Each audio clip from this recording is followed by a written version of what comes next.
Hello, PWI and New Japan Pro Wrestling fans.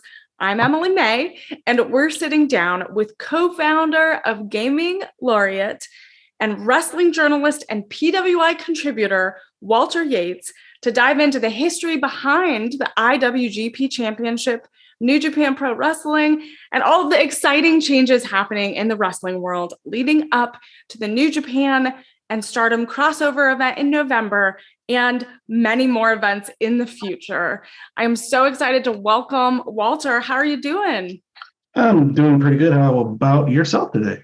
I'm good. I'm so excited that we finally get to sit down and really talk about this title, talk about New Japan Pro Wrestling, and you get to share all of your knowledge with the fans out there. Yeah, there's a lot out there, especially for fans in the United States that probably aren't as familiar with New Japan at this point, but a lot of people have been becoming more familiar over the past, especially 10 years. So there's definitely a lot to talk about, especially about the history of New Japan. Yeah, well, I think we should dive in because we have so much to talk about, and I'm so excited to learn from you. And then hopefully we share some extra nuggets of knowledge for all the fans out there. Sounds good. All right. So tell us a little bit about the early history of the IWGP Heavyweight Championship.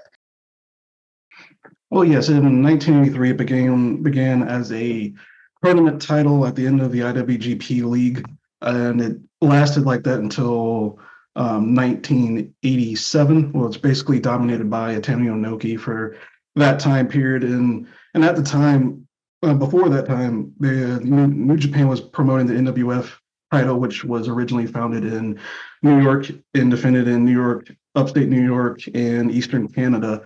So that was the title that they kind of had. They didn't have any branded New Japan titles, which is probably a little bit dissimilar to fans in the United States who don't know much else about wrestling around the world. And a lot of times in Japan, you don't have the quote unquote the acronym of the promotion in front of it. You have a sanctioning body, kind of like how boxing is. They're sanctioning bodies, not exactly. And the promotions don't actually have their own titles. They use the sanctioning body styles, similar to Lucha Libre in Mexico. If they're all commission titles that still exist.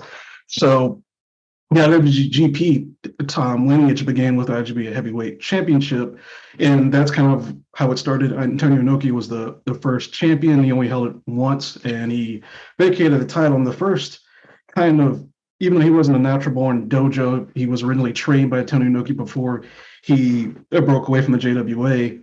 Was Tatsumi Fujinami, the guy who is credited for creating the Dragon Sleeper, Dragon Suplex. He was kind of the first big young talent for New Japan, and he kind of started being the figurehead after Inoki kind of was phased out. He had a big moment earlier on in his career where he pinned Inoki, and pinning Inoki when Inoki was still around about his prime just didn't happen much. So, and there is a thing where a lot of people think because it's a Japanese wrestling company that's always been kind of Japanese dominated, but New Japan, ever since its inception on its first card, it's always had a lot of non-Japanese talent. It's always been non-Japanese talent have always been integrated, from Karl Gotch having his influence all over the promotion in its earlier years before he left. So, like in the first 2 years of the IWGP Heavyweight Championship as the defended title, you had Big Van Vader, better known as Vader, and Solomon Hashimoto. I probably butchered that. He's from the Soviet Union at the time. They were both IWGP Heavyweight Champions within the first 2 years of the title.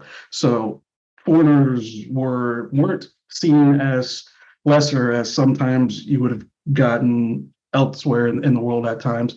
So the lineage of that title, because now I think you could say it's attached to some of the best matches in the world right now, because a lot of people think of that title, you think of we're about to see a good match, and that's kind of what the legacy of that's built on. It wasn't always that way, but it's turned into that, and especially over the past 10, 15 years, where that title means you're going out there, you're probably wrestling 20 to 35 minutes, sometimes 40, 50. In the case of the 2 out of 3 falls, Kazuchika Okada and Kenny Omega match, 65 minutes. I think that match went, maybe longer. So So there's a lot of history and legacy that title. United States fans are familiar with the Great Muta, who is retiring soon. He was a prominent champion in the 90s. People like Masahiro Chono was a champion. Again, like Big Van Vader was a big name for New Japan and also All Japan during that time. So there's a lot of names that people would have heard of that might not be as familiar with New Japan that do know these people were champions. And of course, in like years now, people like, people know AJ Styles, he was champion. Shinsuke Nakamura was my WCW heavyweight champion. Believe he was the youngest champion and still is. I think he was like 20, 21, 22 when he was the champion, when he first won the title. So there's a lot of guys like Kenny Omega as well. So there's a lot of names and a lot of talent throughout the years who've held that title and built it to what it was. It still technically exists. It just